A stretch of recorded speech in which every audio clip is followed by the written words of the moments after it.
show at we're going live, and We're we live. are live. Here we are on our backstage Yay. chit chat. We almost had a couple of bloopers. Hello everybody, and welcome to the bLU Talks Flip Your Script stage, virtual stage. We are on day 3 of an amazing week. And yet another event. We're really kicking off 2021 in a big way. And I'm so excited to have ready Kelly Falardeau. Falardeau. I will at some point get that right. I need what is it when you spell it out the way that it sounds? Phonetically, yeah. Yeah, I actually have that on my speaker one sheet now so that people can pronounce it. Because once they hear it and they see it and they pronounce it, then it's like, oh yeah, that's not so hard. Well, maybe I just need to take a quick look at that and then I'll have it ingrained. But anyway, so Kelly, I'm so excited. You also host the other bLU Talk stage, the Amplify Your Message stage. So here we are, a couple of hosts hanging out for about 45 minutes or so, chatting about how to amplify your message. What is your message and why? Here's something that I think about, Kelly, and I'm going to roll it over to you so you can share a little bit about who you are. I should probably share a little bit about who I am. I'm a mindset architect and I'm an EFT trained practitioner, and I am the founder of Flip Your Script Coaching, all about recognizing, releasing, and restoring that internal script that sometimes keeps us stuck in a story and in a place where we're ready to move away from. We're ready to kind of burst out of that space. And it's our internal script that really keeps us there, or, kind of propels us into a place of being the creator of our own life. And I was speaking to a guest yesterday and we were talking about it, and she came up with the term, Lori was her name. I have to think what her last name was. Lori Cartman, yes. No, it wasn't Lori Cartman. We had 3 Loris. We had 2 Loris on Monday, and we had a Lori yesterday. And I'm gonna think of her name, and I'll see. But anyway, we are hostage negotiators. So we help people who are really held hostage in their own beliefs and their own story, and help them negotiate their way out and into a place of being that is more aligned with the life that they want to live and how they want to love themselves in it. So that's super exciting. And Kelly is, I don't even know if I could do you justice with everything that you've overcome and have really created, right? Overcome, become, help people become. So really your niche and the seeds that you plant are in becoming an author. Right? Well, best-selling author, let's be clear. Right. That's right. So when COVID hit, I went full-time from being a speaker and losing all my speaking gigs to full-time into coaching people into being best-selling authors. And that has been probably one of the best moves I ever made in my life, was because now I can have an even bigger impact with people and helping them to get their books out there, their messages out there, and, possibly become a best-selling author. Everybody that works with me becomes a best-selling author. If they decide they want to be a best-selling author and they follow my strategies or they hire me to actually do it, it works. So I've got incredible success rate. So we were just talking about all the books you have behind you. That's right. Yeah. And I see a couple of the bLU Talks books that just launched a few days ago or within the week and have already hit the bestseller list. That's right. Yeah, book 2 and 3. Well, we did book 1 in September, and then book 2 and 3 over here. We just launched those last Thursday and Friday. And so it is so cool because all 3 books are actually number 1, number 2, number 3 in one of the categories. So it is so cool to see that, the books have been an incredible success. And book 1 has actually been on the bestseller list for 5 months now. That's amazing. That's amazing. And I told Corey, I said, I am going to make the deadline. I missed 3 deadlines. I was wondering why you're not in the book. I know. I'm with you in spirit. Actually, there's been a lot of creating going on this end as well. My fiance and I actually bought this beautiful boutique hotel that we're now transitioning into a retreat for family reunions, for VIP groups like yourself. If you have best-selling authors and you want to get together for a weekend that's climate friendly, we're right on the Wiki Wachee in Florida, like this beautiful spring-fed, manatee-filled water. Oh my God, I gotta be there. It's amazing, Kelly. It is like living. Oh my gosh, I'm going to have to send you some pictures. If you go onto my page, I kind of tag them. I mean, they are everywhere. So there's a place called Hospital Hole where it's like 80 degrees. It's 150 feet deep. I don't know what that is in. Yeah, that's a lot. No, okay. I don't know what that is in the other measurement. What would it be? Kilometers? I don't know. But I don't know. Or meters. Meters, right. But so the water's very healing, and when it gets colder in Central Florida, believe it or not, they come to the warmer waters, and so there's hundreds of them. They fill the canals. They're everywhere. You go swimming with them? You can swim. You're not supposed to touch them. But if they come up to you, of course, I mean, if they rub up against you or whatever. But but yeah, people swim. You put your snorkel on. You could hop right out of the kayak and just be in the water with them. It's amazing. And there's stand-up paddle boarding, and there's hiking here and biking, and there's the national forests, and there's just so much going on here. And we love this place after 2 years of traveling all over the country. And this little cute little boutique hotel came available, and we're like, well, we're creators. We'll just keep creating. And so that's where we are right now. So it's taken up some of our time. Oh my God. And how many people can be there? So it's five private, fully equipped suites with kitchen and, stoves, all that. So up to 20. And they're all private. So you come in one door and then you go out to the back. I'm pointing to the back, which is to the water. So everybody's key coded. So it's a great way to travel right now if your state or your country's open for travel, where you're still honoring that social distancing and having, that kind of, I call it climate friendly. Cool. I can't wait. Well, we're definitely going to have to do some sort of a book writing retreat or something there. Yes, I'd love to do something live. We can go live here on a bLU Talks virtual stage. We can have an event here, and we can invite people virtually to join us, is what I was thinking too. That's an excellent idea. So definitely we'll have to put our thinking cap together and make that happen. I would love that. And it's called Manatee Landing Everyday Retreat. Cool. Just so you know, but we'll stay in touch. So so things have been going on, and every time I'm like, I just missed the deadline again for this book.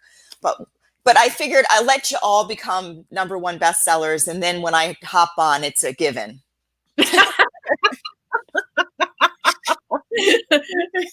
just slide right in there and be like, okay. Yeah, well, and the crazy thing is that we did 2 books at the same time. So we did book 2 on Thursday and book 3 on Friday. And so for 4 days, I've been watching the bestseller list.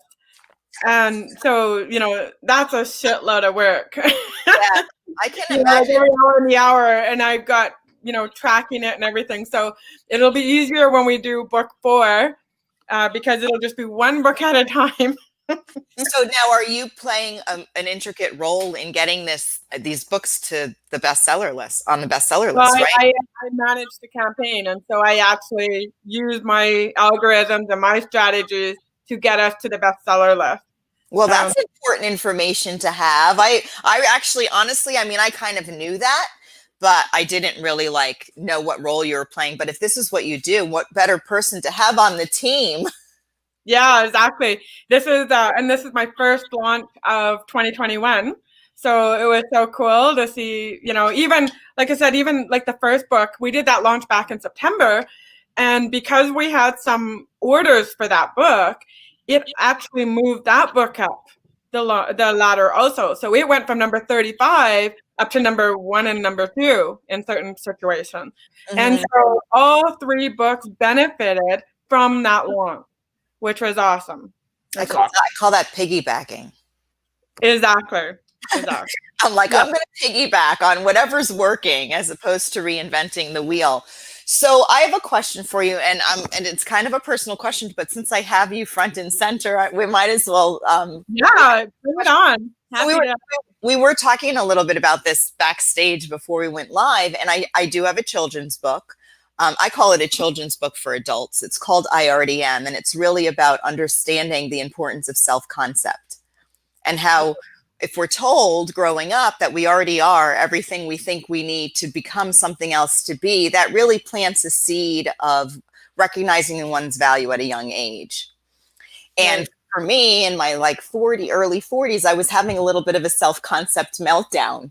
Like, because I have a culinary degree, I'm a chef, I was a brand architect in design, I'm a mindset architect now. I've been in the many industries because life is like a buffet, right? There's so many things to choose from.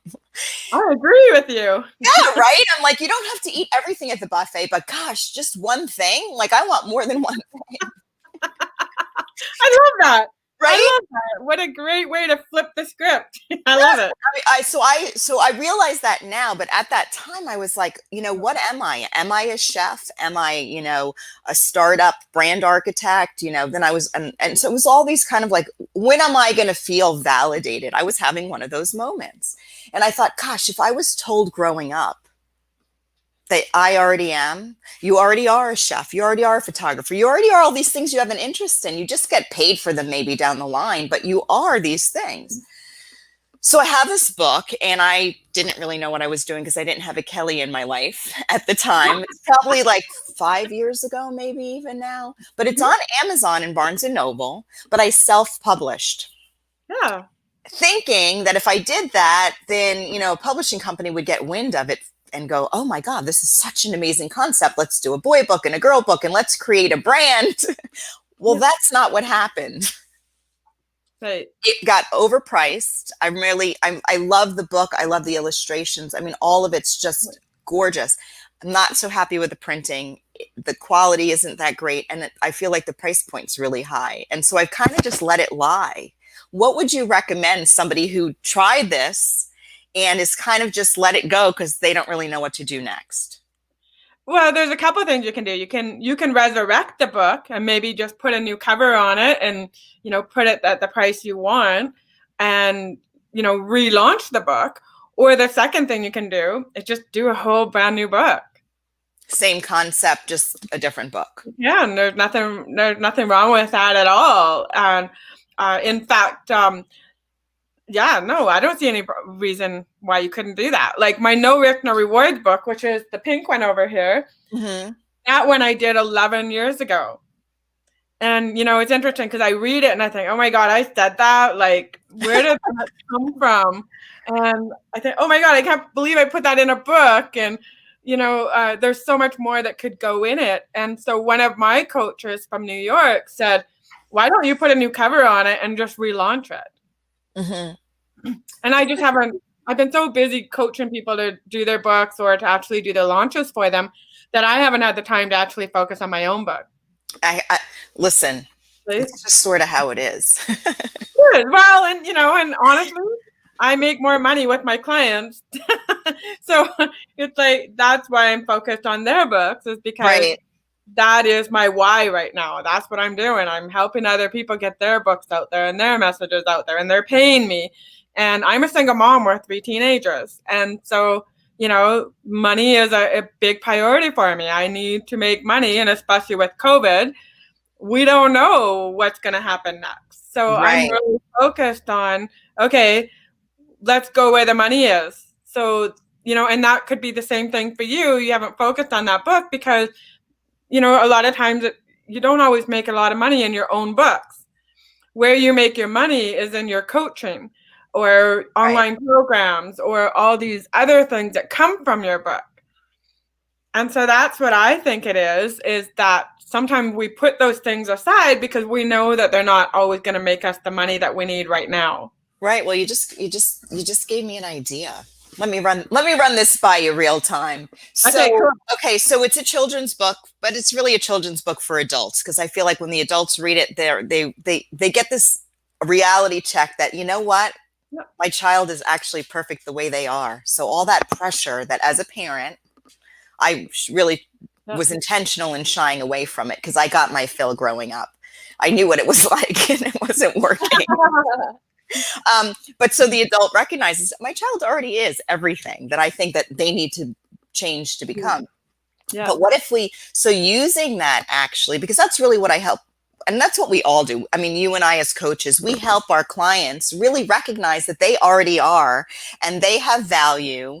Yeah. And if they wish it and desire it and believe it, it's possible. And this is how we're going to show you how. Right. I mean, basically, that's what we do. So really, I'm already taking that I already am approach with my clients and helping them flip their script, as opposed to saying, I need to do this to feel this or to be this. No, flip it. You already are. So what about using something like that as like part of a package, right? Instead of just having the book for sale on Amazon, sitting there doing whatever, I could take it back maybe and utilize it as a download or an upload or I don't know, Well, something like that. Have you thought about making it into an adult version? I don't know. Maybe we have to chat. Let me find one of my clients' books. Actually, no, she's not my client. She's my friend. Her name is Kim Duke, and she wrote a book called A Fine Mess. Now, what is cool about it is that she's got pictures in it. She's got quotes. She's like it could be a children's book, but it's an adult book. Right. It's an adult version of, a picture book.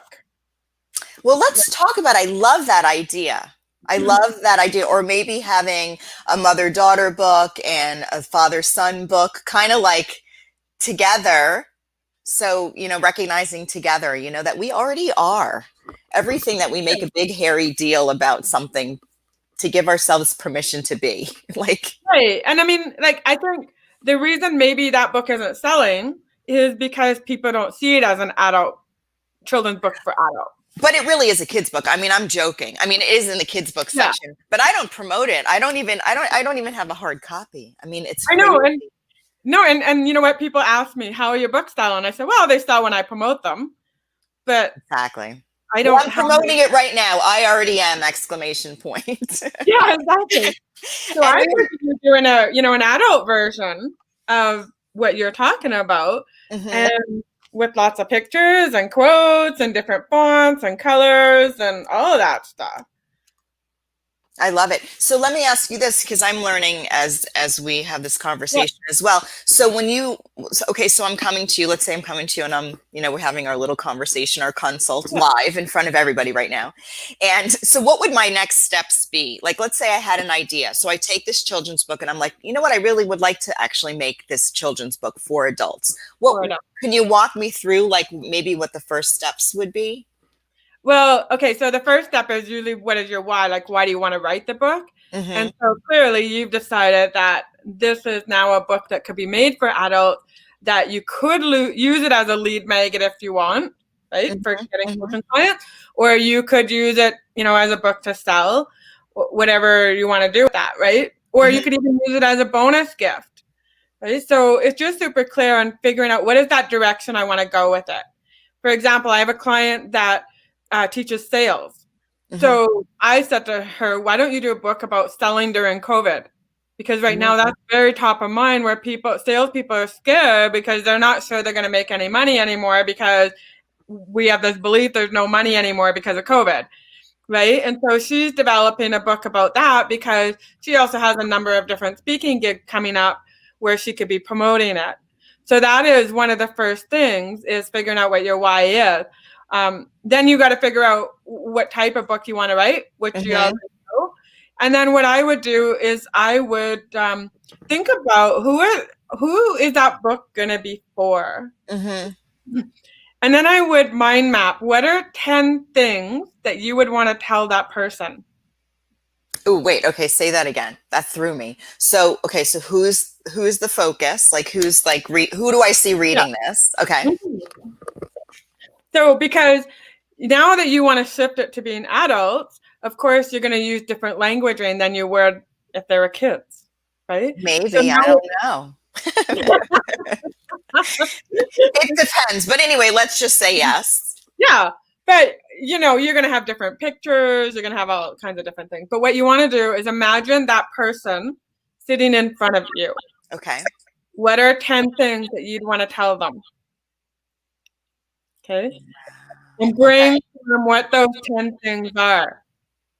And then you're going to develop it even further from there. And then I've got a special writing formula that I use. And that's actually what I teach my clients. Right now, I'm actually in the middle of a 4-day challenge on teaching people how to get their book started. And so today's day 3, and that's what we're going to go into, is the writing formula so that they can, start figuring out, like, develop your outline, right? So that is one of the ways that I do it, is what are those 10 things you want to tell them? And the reason I do it that way is, there was about 5 or 6 years ago, I had to speak to a burn survivor conference. And they're my people, right? I'm a burn survivor. So I was thinking, okay, what am I going to tell them? Because if I just tell them my normal speech, it's not going to land as well. These are burn survivors. So they want to know from another burn survivor. I've been a burn survivor since I was 2 years old. So they're going to want to know what are the strategies that I use to get through life. Right? How do they handle the staring? How do they handle the bullying? How do they handle, all these things being a burn survivor? So when I wrote that speech, I pictured one of the burn survivors that I know that just got burnt like a year or two earlier. And I picked out 10 things that I would want him to know. About being a burn survivor, right? And that was how I did my speech. But that could easily turn into a book. I love that. So what would you tell your audience, or what would you tell your target? Yeah, what are 10 things that you'd want to tell them? So we did a teenager book, 1,000 Tips for Teenagers. So all the authors, there's 120 authors in that book. When I said to them, they said, well, what do you want me to write about? I said, well, give them 10 tips. What are 10 tips you would want to tell a teenager? And write about those 10 tips. Right? That's a great tip.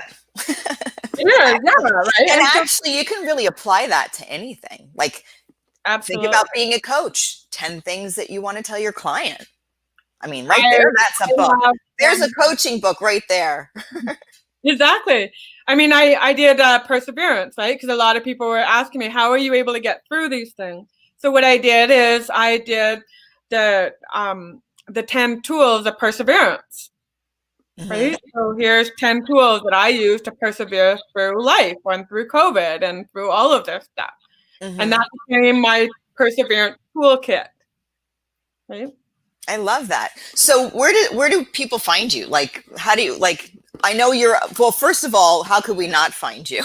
You're co-hosting with Corey on a Blue Talk stage, right? So we see you, and you have your archived, interviews and stuff like that too. I think they're still archived. I know Corey and I talked about pulling them off and putting a package together, but are they still available on your Amplify Your Message?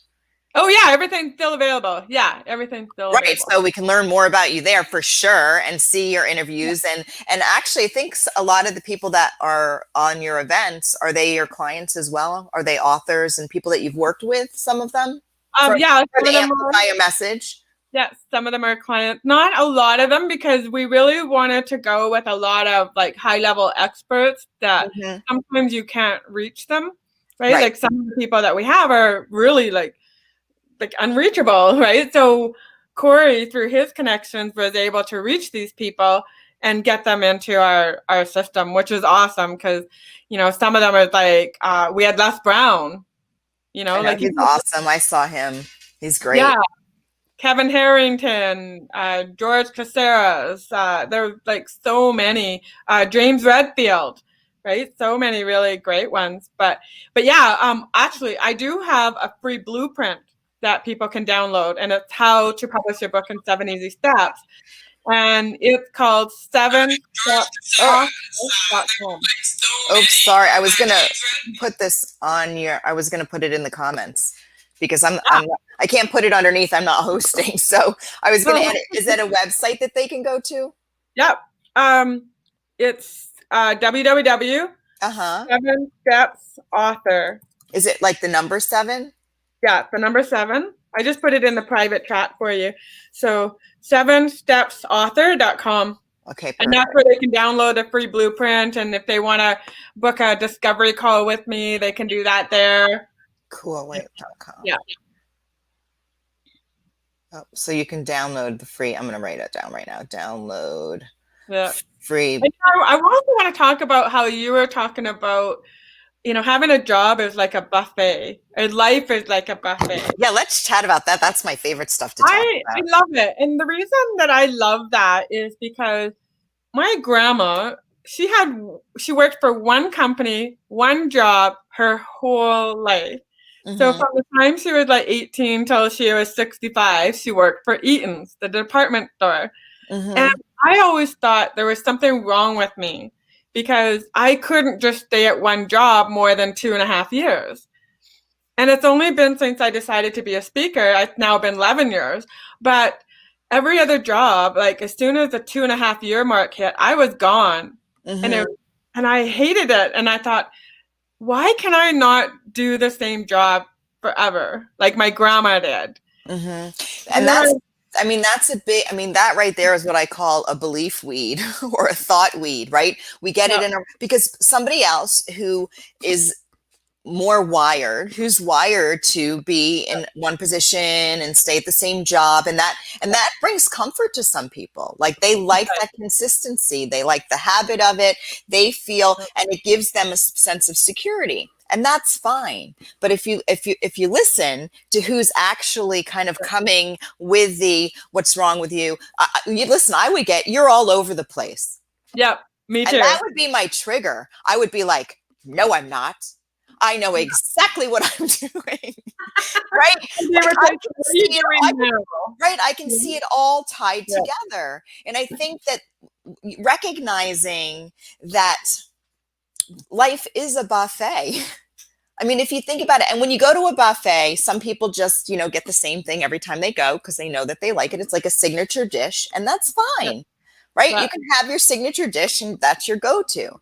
But other people, if you think about a buffet, love to try new things. That's why they go to a buffet because they don't want to order just an entree. They right. want to try everything that's available to try. And if we think about this, this is the best part, Kelly. Are you ready for this? Like everything, if you just take a moment Yeah, and just look around at the space that you're in right now, yeah. every single thing was somebody's idea that was propelled by a belief that was possible. And Oh, think, yeah, and sure. so Incredible. all of the technology and the books and the chairs and the computers and everything that we have an opportunity to play with in this playground of life was created for us to enjoy. So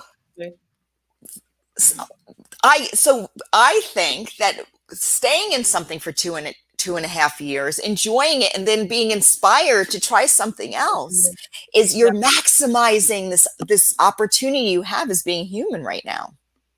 I love that you say that. And Life is a Buffet would be a great book.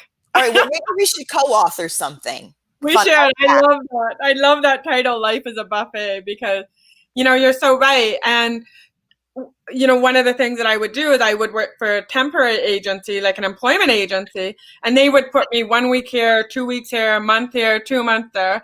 And I loved it. I loved it because I loved the variety. I love that I got to learn new things that I never got to learn if I was to stay in one job forever.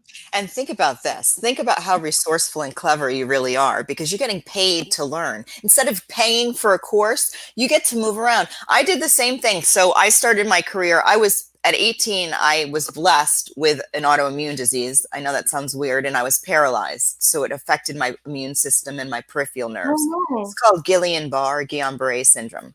Well, Yeah. after that, I was 18, right? So after that, like this is where the whole internal script and recognizing that the way we think and Yeah. believe is really like the motherboard for how our bodies respond. And I went through a whole self-healing process. Yeah. I'm not paralyzed anymore. But I realized that I wasn't going to spend my life making a living to support a life that I think that I would like once I could afford it, maybe. That my vision statement was to make a life and create a life I love. Love it. And however that was going to show up, that's what I was going to do. And I was a freelance chef in private charters in the Caribbean. That was great. It was still like a set career, but I was on different boats. Then I got a culinary degree. I lived in Norway for 9 years, and I got my culinary degree there after I was a chef on yachts. And I decided that I was going to work for magazines because I was a single mom like you are. I didn't want to spend all my time in some kitchen. And I worked for Martha Stewart and Bon Appetit and Gourmet and Working Mother magazine. I went through temp agencies. I was like, that's a way in. I think it's great. It was excellent because many times I got offered jobs, but I didn't want them because I didn't want to stay with that company. And what was cool about that is that I got to experience that company culture before making a commitment. And that was why I knew, no, I don't want to work there, right? Because I knew what the culture was like there. So yeah, I love that whole thing about, trying new things, right? Corey asked this question, and I'm not sure how he words it exactly, but he always if you can go back to your younger self. Yeah. Something about what would you tell yourself or what would you do differently? I'm not quite sure how he phrases it, but I always think that the one thing that I would change if I could go back and change something is that I would let my little girl know that she already was. So the children's book that I wrote was really for the little girl in me, letting her know even now that I already am. I already am everything that I need to be. She already is everything that she needs to be. And if she loves exploring new things and loves, being a chef and a designer and to travel and to inspire people and help, it's okay. Yay, to be able to embrace all of that. So I'm letting your little Kelly know that she already had it going on. Well, and a lot of times we just don't know. I get a kick out of people who say, okay, where do you want to be in 5 years or 10 years? And I say, I don't know. Honestly, I don't know. And I look back and I think, okay, so 10 years ago when I decided I wanted to be a speaker, did I plan that I would be a 7-time best-selling author? No. Did I have thoughts that I would have a documentary about my life? Nope. Did I know that I was going to travel to Africa not once, but twice in 1 year and take my daughter? Nope. Did I know that I was going to skydive? Nope.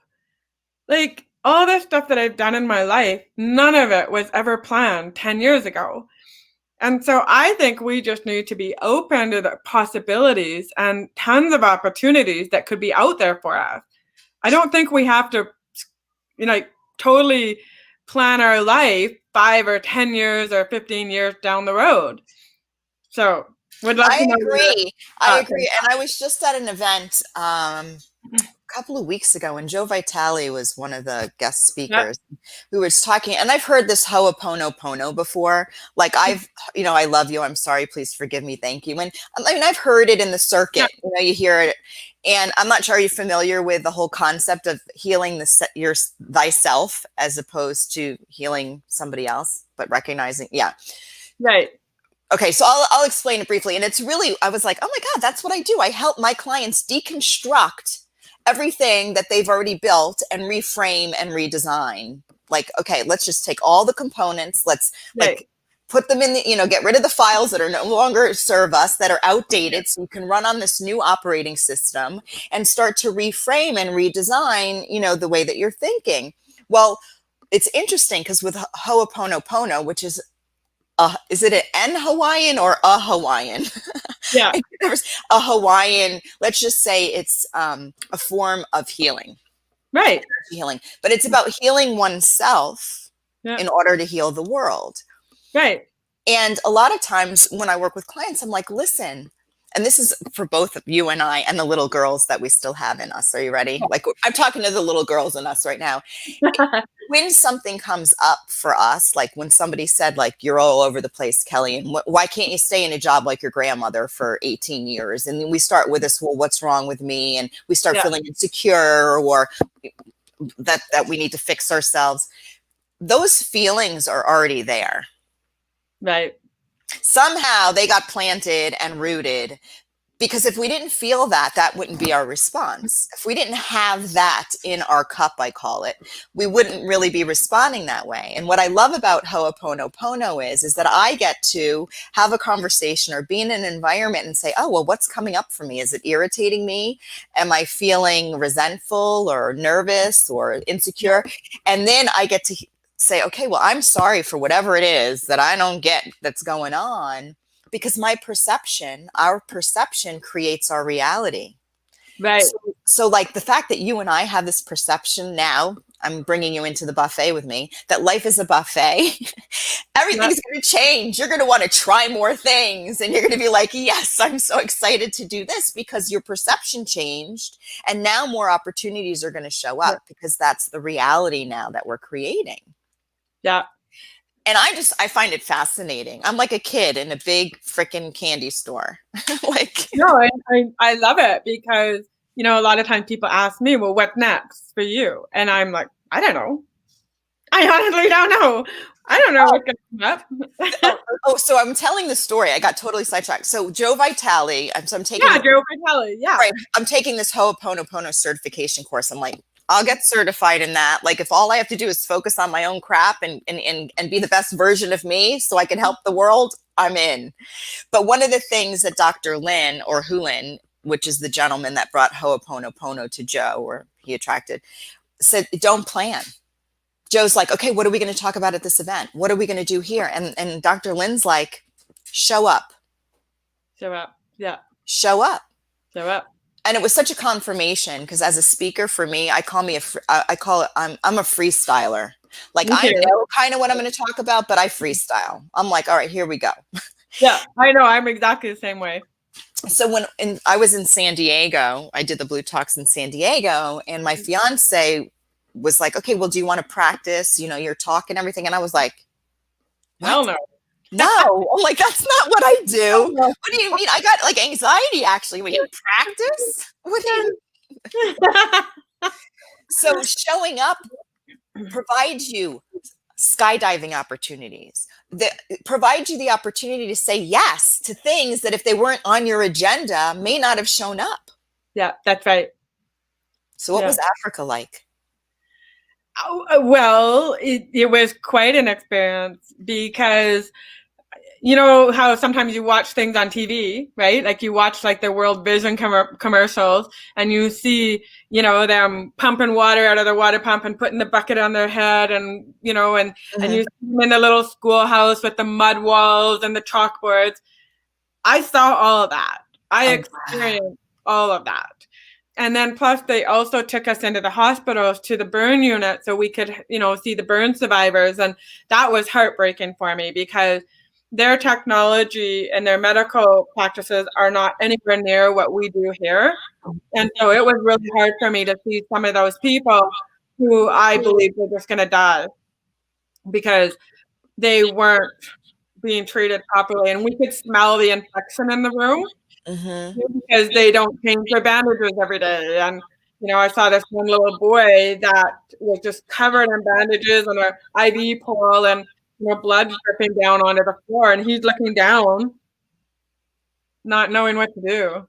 Oh, and I'm sure it brought up, like, because you can relate. Well, I can. And the other thing is then it also brought in some guilt feelings for me. Because I live in Canada and I have access to the best medical treatment in the world. And, you know, and I don't have to pay for it. And yet you go there and these people can't get the best treatment and they're going to live a life full of hardship. And so that was really hard for me to experience that and not take the guilt home. And I did take the guilt home. Right. Well, I'm going to let you know something. Are you ready? Maybe this will help a little with the guilt. First of all, guilt is the emotional block for I don't deserve it. So you do deserve to have the medical care. But even if you had given up your medical care, you can't be sick enough for somebody who's sick to get well. And you can't give up the care that you have for somebody who doesn't have care right now to get care. Right? Yeah. Like I always tell my clients, I'm like, you can't be happy enough for somebody who's sad right now to be happy. Or you can't be sad enough. Like you can't take their sad. You can't love somebody enough for them to love themselves. So I Right. mean, I understand, and I think, you know, being sympathetic and having those feelings of, you know, I just want the best for everyone, but Yeah. feeling guilty that you don't deserve it or whatever. You can, I mean, even if, you know, but we can intend for the greater vision, right? Yeah. And set the Well, intention. and one of the things that helped me was that one of my friends who lived in Africa for about 6 years, she said to me, she says, Kel, I'm going to give you one piece of advice. Do not get attached to their problems.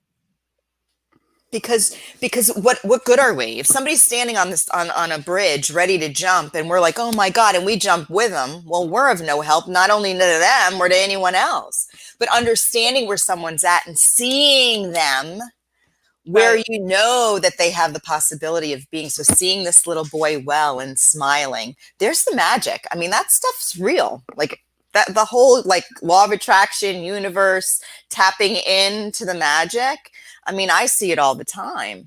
So I don't know how old that little boy is now, but I see him smiling. Well, yeah, and so it was real eye opener for me, and especially when I got to bring my daughter. She was 13 at the time, and so you know we went to one part of Africa, and they wanted to fly us to the other city where we were supposed to be. But then they thought, no, why don't you guys take the bus, and then that way you can really go through the jungle and you can see how some of the people live and all that.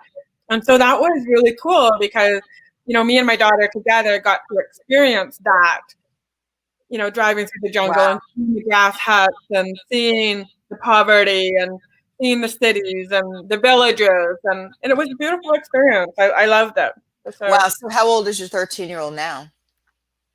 How old what is my daughter now? Yeah. The Yeah, same. she's 21 now. So this was like 11, 12 years ago.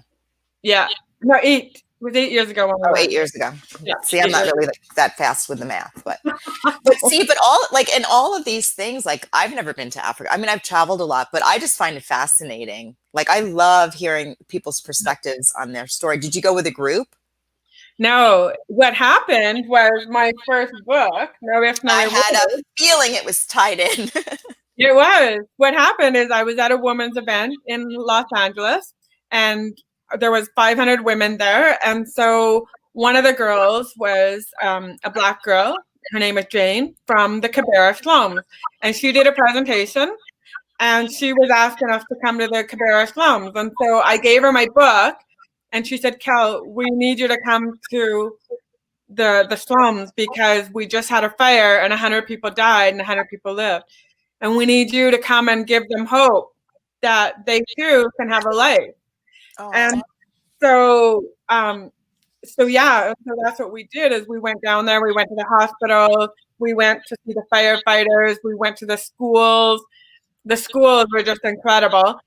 They put on an event for 150 teenage girls, and these girls are wearing these, you know, yellow uniforms, and they were just rags. Like we would never be like it was just so hurt, right? And so, anyways, so we go there, and I'm talking to one of the other guys, and he's telling me about this charity that he has, and I hear the girls chanting, "I am me, the best me I can be. I am me, the best me I can be. I am me, the best me I can be." And I looked over, and I'm like, "What is going on?" They were reading it from my book. I am me, the best me I can be. so you really planted a seed of hope and joy. Like, Wow. Okay, I am so glad that you told me like the whole story now. I have goosebumps like but all that's over the right now. power of what your book can do, right? Like a lot of times people will write a book or they won't write a book because they're told, "Oh, a book is just an expensive business card." Well, no, that book took me to Africa. That book has taken me around the world. That book has helped me to spread my message in a bigger way. It's helped me make money and support my 3 kids. As a single mom, I'm looking for that. I'm looking for ways to get my message out there, but also monetize it so I that think I that that's a great story can. that you shared. So that book brought you to Africa and touched the lives not only of them, but magnify that. You know, like, what is it, Kevin Bacon's 6 degrees of separation or whatever they talk about, like somebody knows somebody 6 degrees. Well, think about how many lives you've touched from that. Exactly. And how many lives, if you have a book in you Yeah. and somebody tells you anything other than go for it, girl, or go for it, dude, just know that that's their perspective. Well, and the thing is, too, if anybody is looking to increase their credibility, becoming an author and a best-selling author is an excellent way to do it, and it's probably the easiest way to do it without having to go back to school for 10 years to be a doctor or to be something. You can go and write a book, and people will see that you're more of an expert than someone who doesn't have a book. And I wrote a flip your script guidebook actually too. We have to chat. It's all sitting there. Like, I'm not helping anyone in Africa right now. It's like sitting on my website somewhere that I haven't tell anyone about.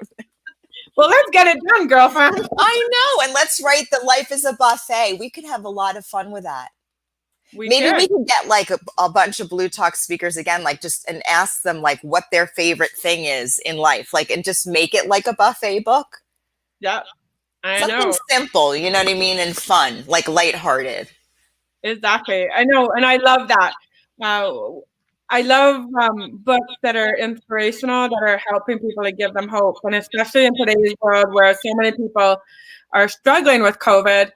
We need to be able to have those glimmers of hope that they will get through this, and, you know, to believe in life again. Well, let me ask you this. So I know that you're a creator. I mean, look at what you've created. I'm like looking behind you and I know all the books on the 2 top shelves are yours. You're part of them, right? Your bestsellers. But I think probably a lot of the books on your bookshelf are from your clients who have taken the steps and action and are now growing. Wherever they're from, they're growing and blossoming with their books. So now I forgot what I was going to say, Cal.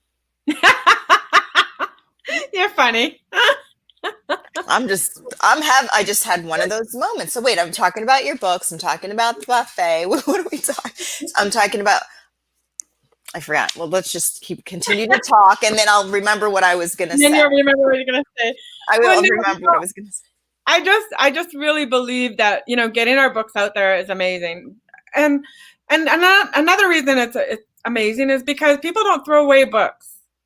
So people keep them forever. Or they give them away.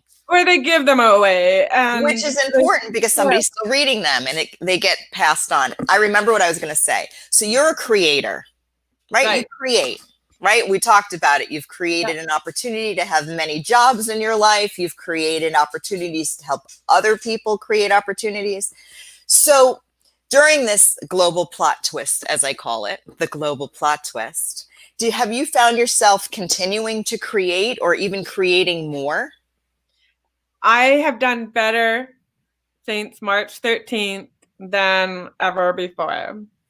Okay. And what it has done for me is, because a lot of times what would happen is people would tell me, Cal, put on your own workshop. That's where the money is. Put on your own live events. And I was petrified of it. I didn't want the money expense, right? I didn't want all of that. I didn't know if I could get butts and seats. So I had these beliefs that it was going to be too expensive and I wasn't going to be able to fill the room. And so I wouldn't put on events. And so finally in January, I put on an event in a little city, 20 minutes from me. And I had like 30 people at it, filled the room. And then I thought, okay, well, this is pretty cool. I can do this. I found a way to get the place for free, so I didn't have that expense. And I thought, okay, I'm just going to do it. And then I did another one, another small event, 10 people. And then when COVID hit, I thought, okay, let's make it virtual. And here's what happened. One of my girls, my client, she's a friend also, she said, Cal, I am so glad you made that a virtual event. She says, I have cancer. I'm going through chemo right now. If you had made this a live event, I wouldn't have been able to join in. Mm-hmm. She has now written, where's her book? She wrote her first book, and now she's doing 10 more. And she became a best-selling author. And 10 more? she's going to write 10 more books. She's doing a romance series. And so she's going to do 10 more books over the next little while. And she, like even yesterday, she said, Kel, you have no idea how much you've impacted my life. And so now what this has done for me is it's helped me to break through that fear I had of doing events. So now I'm okay doing events. Mm-hmm. Right? I still might not do, big live events where it's going to cost me, hundreds of thousands of dollars. I'm probably still not. Don't worry, girl. We'll get some sponsors. Yeah. Let me know. I'll help you. I'm good at the back end stuff. Yeah. And see, and I don't like that stuff. I just want to get on stage, share my story, and be done with it. So I love it. I hired an assistant to work with me, Kara. Perfect. She's amazing. And, yesterday when we were on our 4-day challenge, here she was answering all the technical questions, giving people links, getting them to do the stuff they needed to do. And all I had to do was present. And it was perfect, beautiful and then we had Maria involved too. And she was awesome because she handled the Facebook part of it. And it was just beautiful because, I'm now starting to develop that team that's going to be able to support me. And I think that's what a lot of people need to do is develop that team. Mm-hmm. I hear you.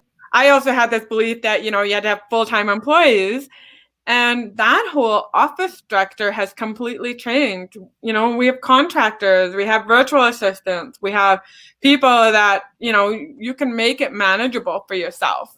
So yeah, just like the temp agencies that we went to. We were temps. That's right. And also college students now, they have a lot of virtual time to get into their industry, especially people who are, in English lit, or they're wanting to get more into certain areas. That's always a big resource to tap into. Exactly. So you came into this global plot twist as a creator, and you ended up upping your creating game, right? Exactly. So we've tried like the 4-day challenge, a 5-day challenge. We've done a 4-week mastermind. We do 1-day events. We're doing 6-month-long programs. So I'm really starting to experiment to figure out what works for people. And so where can we find out more about your events? My event. So, 7stepsauthor.com is a great way to get on my list. And right 7-Step Author. Yeah, 7Steps Author. Steps Author.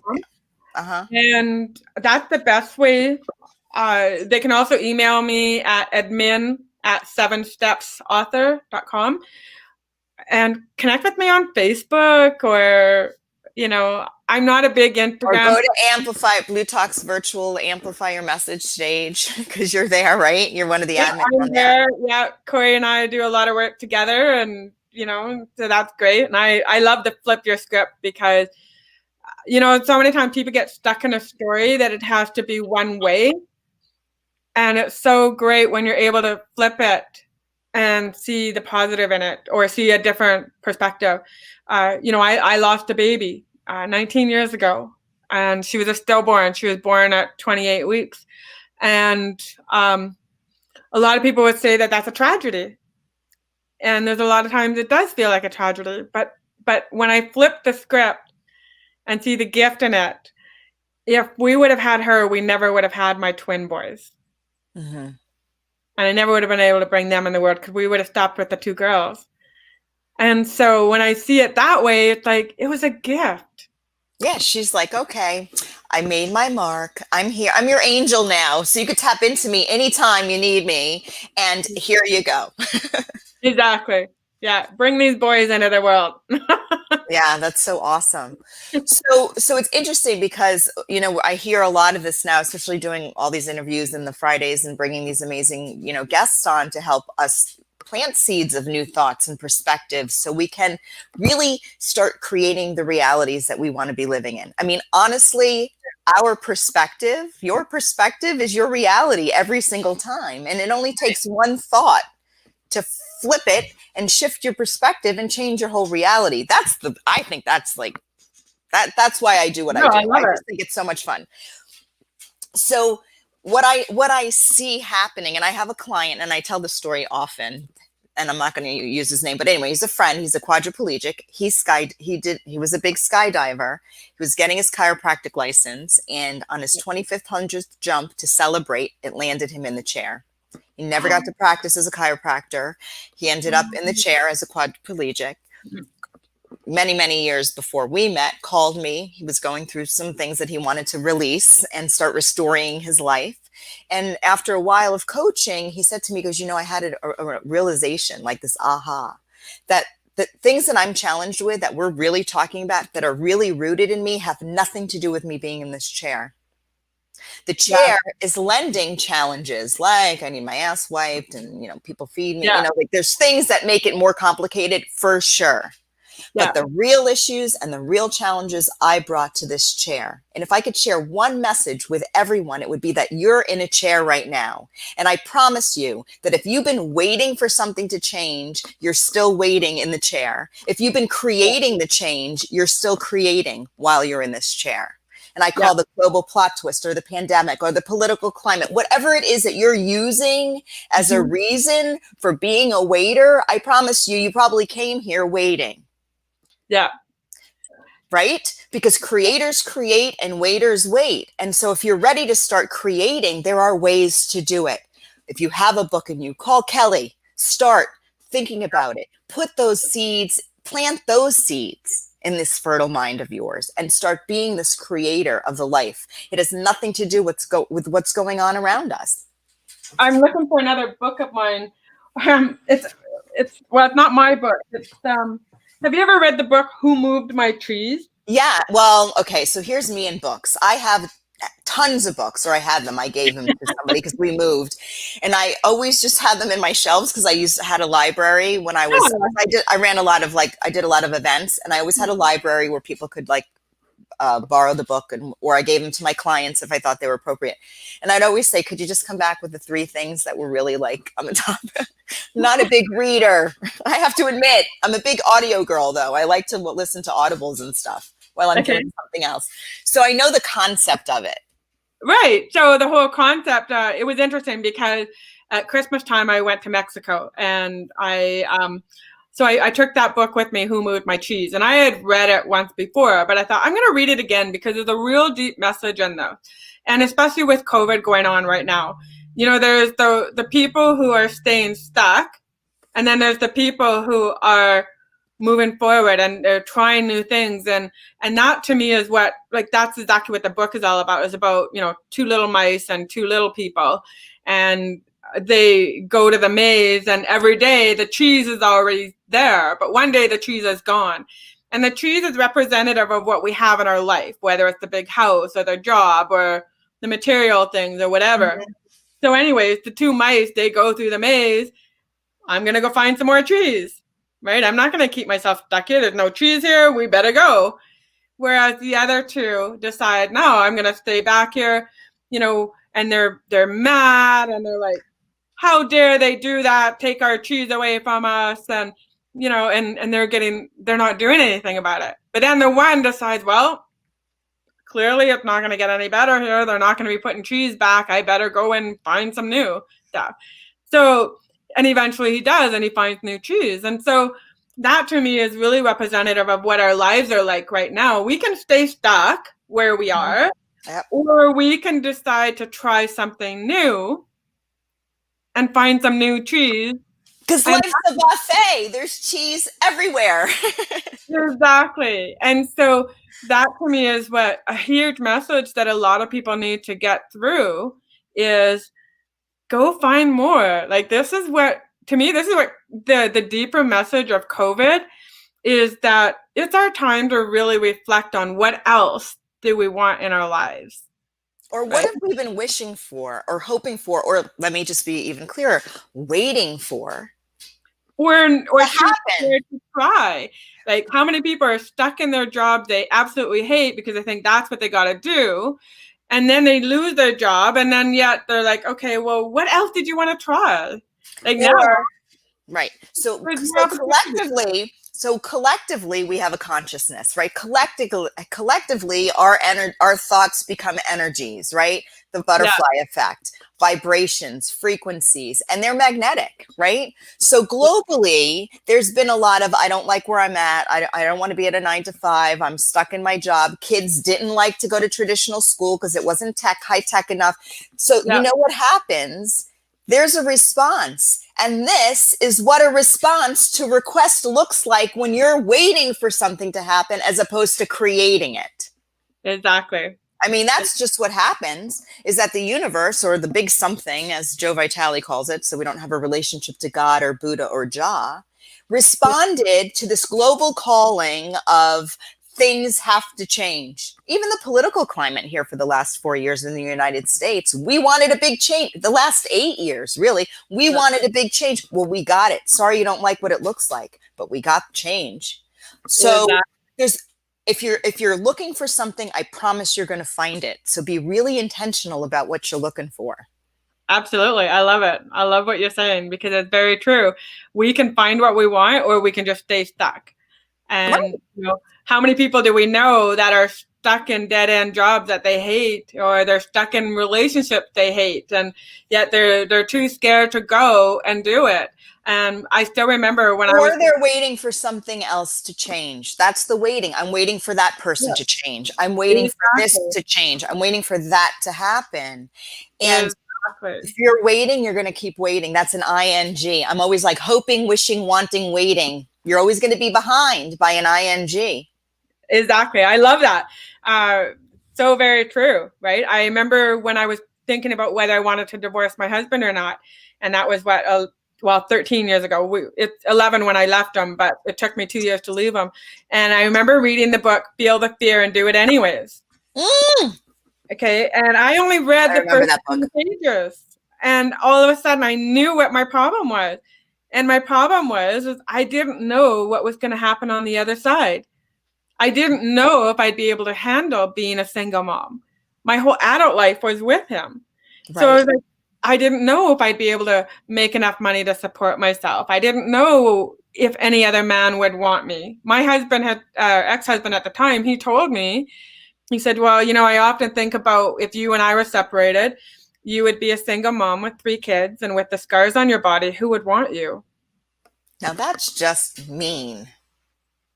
He was drunk at the time. Okay, so truth comes out. Right. But it was just like, and he does not remember saying that. He doesn't remember saying it at all. But the whole point is, words hurt. And me being a burn survivor, I know words hurt, right? Because I've lived with that my whole life. And so that stuck with me. And so when I made the decision to leave him, I had to say to myself, okay, you can leave. Here's the possible consequences. One is you may find the man of your dreams, or you may not. But you have to be comfortable with both decisions. Exactly. And then bring it on, right? If it's going to be that no man wants me, fine. But girl, can I just tell you, it's not them wanting you. You get to pick. You're the chooser. It's not that a man doesn't want me.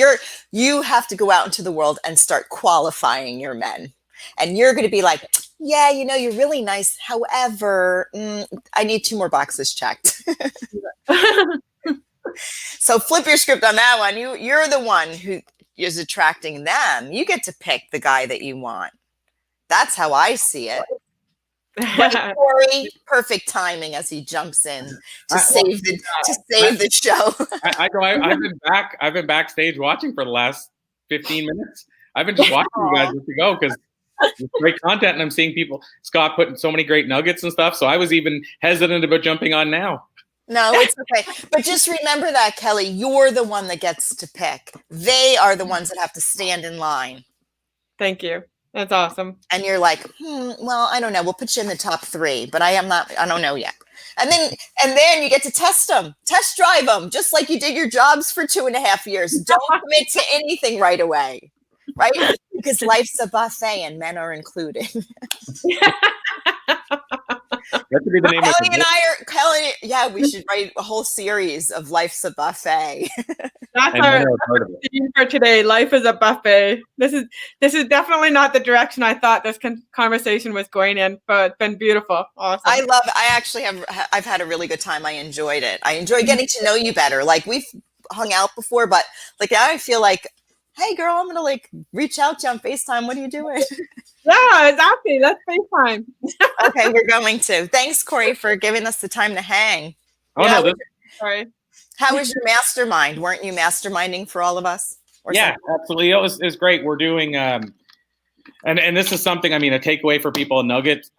We're doing Think and Grow Rich workbook. So every week, I mean, there's been breaks for holidays and stuff, but every week, basically, we're covering another section of Think and Grow Rich, the book, and then filling out the workbook and then sharing what we've covered. And 2 or 3 of them said that the part they're at in the book right now, it's slowing down for them, meaning like they're hitting a brick wall in the reading of it. But even in the ones where they're hitting a brick wall, stuff in their life is being upended that needed to be upended. So every one of them saying it's changing their life, even though a couple of them are saying, well, this part in the book, it seems to be more slow going than the earlier part. Even that, I'm like, well, do you still want to push through that part? And they're like, oh my gosh, yes, this is changing my life. And so it goes to that point of we never know what we need until we get it. But so it's been we're in a mastermind that's been going for 5.5 years. But right now is the first time we're covering Think and Grow Rich, which is kind of appropriate because it was the book that taught me about masterminds. And so, Yes, and I remember on audio, I listened to the. And not only that, to talk about synchronicity, the next section we're covering next week, you guys can see it here. Is, something about the mind. The power of the mastermind. Oh, the power of the mastermind. We're actually covering the mastermind section, doing a mastermind today, and then now talking about it right now. But so for takeaway from that, from anybody who hasn't read Think and Grow Rich, you guys know I'm a big proponent of that book. It's a game changer. I will say the middle did the same to me. The first time I read it, I had to push through it, but I was never so grateful to push through a part of a book. And if you do jump into it, you should look at getting the workbook and getting a buddy and buddying up with it. It could change your life. Nice. And I listen to all of these thought leaders. I'm just going to call everybody that's ever stepped on a bLU Talk stage a thought leader. I mean, because let's call it like it is. We're all thought leaders, right? So, I mean, listening to all these thought leaders, it's all about what's in Think and Grow. I mean, this is not new information. This is just repackaged information, rebranded information, putting it into a context and content where people can really, it resonates with somebody. I mean, that's what we're doing. It's like religion is really the packaging of spirituality and source, right? We'll package it in a Torah, we'll throw it in a Bible, we'll put it in a Quran, but it's all infinite intelligence coming from the same big something, as Joe Vitale calls it, right? And so we're tapped into that. And so the whole Think and Grow Rich, I'm like, yeah. Well, and on top of that, it was written in 1937, and there's other books that talked about, for example, the law of attraction before it, but there's a lot of people that agree that the way he talked about the law of attraction and manifestation without saying those words was what Rhonda Byrne picked up for The Secret. So technically, it was like The Secret before The Secret. The mastermind thing that he's coined with creating it, even though they've been doing masterminds for 1 billion years. I stretch that term billion, but you know what I mean? They've been doing it forever. And then the other thing that they reveal in the book is, and it's in the workbook too, the section on imagination. He covers, without saying the exact words, but he covers doing a vision board. So think about that, the vision board. I mean, people weren't doing, I don't think, many vision boards in 1937.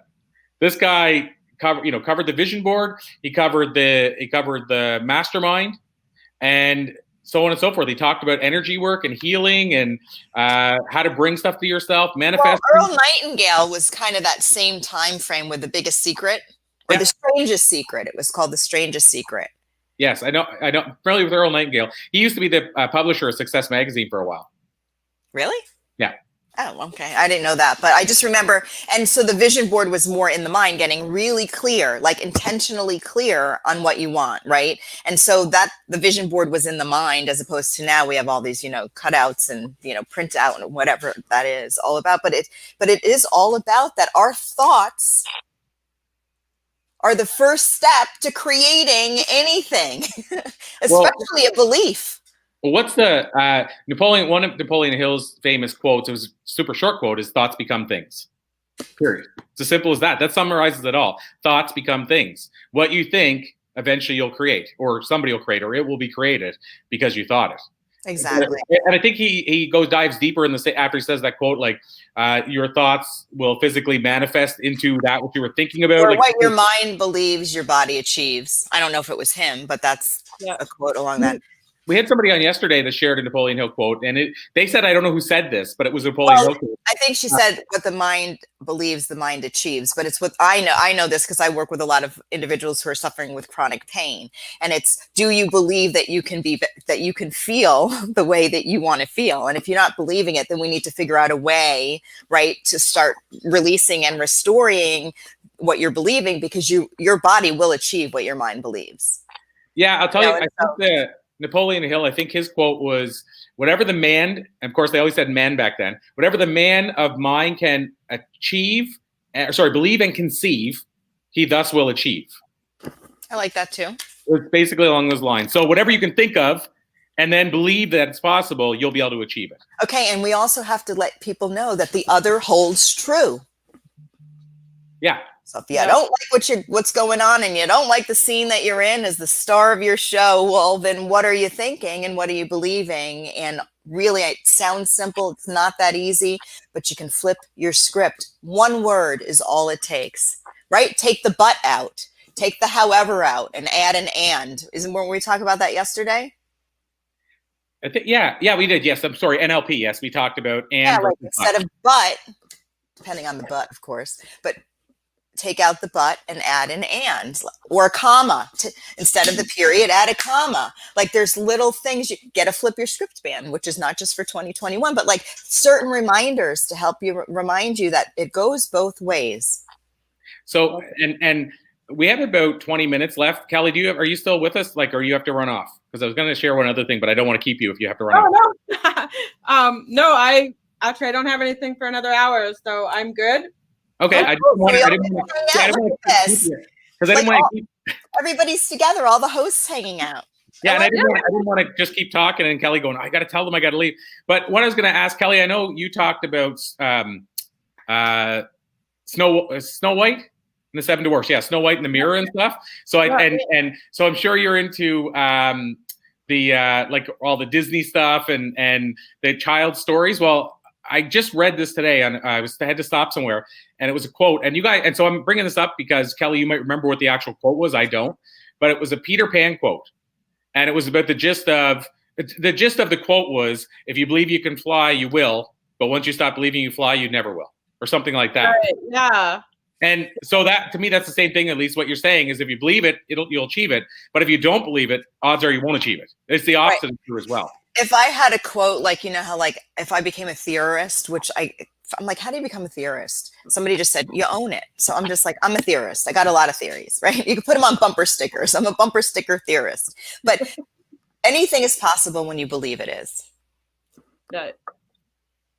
Like that's like that if you want to put a quote somewhere, you know, when I've transitioned into the bigger abyss, anything is possible when you believe it is. We have this timestamp now, so we'll be able to share that at that point. Right, exactly. I made up a quote for my book, and it's called "Dreams are meant to be found, not tucked away in dreamland." Ooh, I love that. Right? Because how many times do we have a dream and someone might say to us, "Oh, you can't do that." Like my grandma told me that lots of times. You can't do that, and so then you just kind of park it away in dreamland, right? Mm-hmm. So that's why I say dreams are meant to be found, not tucked away in dreamland. Yes, I'm going to give you a huge. Are you guys? And this is Kelly. You delivered this nugget, but I want to just. I always believe that if somebody delivers a nugget, that whoever it is, if it's me or you or anybody here, we need to. If we notice it, we need to stop and say, "This is a nugget for people." One of those nuggets you delivered, and I was listening off air. I think it was just when I was coming on. Is you said to yourself when deciding whether or not to leave your husband was, what's the worst that can happen? And can I accept that?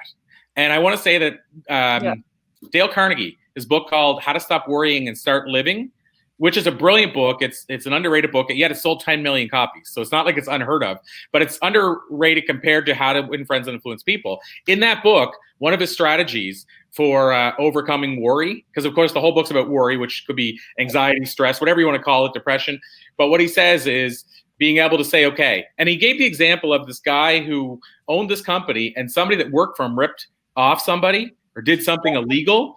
And he's like, oh my gosh, well, on one hand, I don't want to speak up because it'll ruin my company. But on the other hand, I know that by rights and by law, I should. And so ultimately, he said it took him a while, but how he finally spoke up and stopped losing, because he had sleepless nights over it. He said he finally wrote down, he took a piece of paper and said, what's the worst that'll happen? Yep. And how do I accept it? And so he wrote, the worst that can happen is I lose my company, but I'm still, like you say, an engineering company. I can still get work as an engineer somewhere else. I can move to another town where they don't know me, start another engineering company, all these things. He listed them all. These are what I can do. So can I accept that? Because the right thing to do is to report this situation. And he said that was the first night he slept in like 6 months. And he was getting all these physical symptoms of his worry. Wow. And he said he slept like 12 hours, longest he'd ever slept in his life. And he went and told the district attorney the next day. And they said, oh, we've been following this guy. He's been scamming all kinds of people and working for them. And we're so thankful you brought it to our attention. We're going to go after him. It didn't affect his company at all. Wow. That's awesome. The strategy is list what is the worst that can happen? Yeah. And how do I accept that, or can I accept that? Yeah. So that was what I had to do with my marriage. I had to accept that, I could leave my marriage and I could be that no man would want me, or that I could find the man of my dreams. And it's affecting me right now just because I'm going through something with another guy. And so that's why it's really bothering me now. Ooh, so maybe it's perfect timing to have this conversation, Because, listen, I'm going to tell you something. So I have a colleague. She's a chiropractor. We work together, because physical alignments and emotional alignments go really well together. Great compliments. Yeah. So she said to me one day, we're sitting there and she's like, I got to just tell you, I am so over dudes. I don't care if it's my father or my boyfriend or my son. Dudes are just dudes and they're just freaking annoying. Like, she was just like on a dude rant. She goes, a dude's always going to be a dude. And and I just want to let you know, a dude's a dude. Okay. They come with dude perspectives. No offense, Corey, but dudes are dudes, and they come with very different perspectives. So does every individual. And something that someone says is more of a reflection on who they are, to be honest with you, as opposed to anything about you. They're just projecting, excuse my language, their own shit onto somebody else. Just like when your ex-husband said that and he was being mean, like that meanness is in his cup. That shit's in his cup. So well, I understand something that's horrible. It's in their cup. Well, but you know what? I understand why he said it after, and why I understand it now is because another burn survivor friend of mine went through the same thing with her boyfriend, and he said something very similar to her. And the reason sometimes people say that is because they want to scare you into staying with them. Exactly. Like that's his tactic. Well, it didn't work.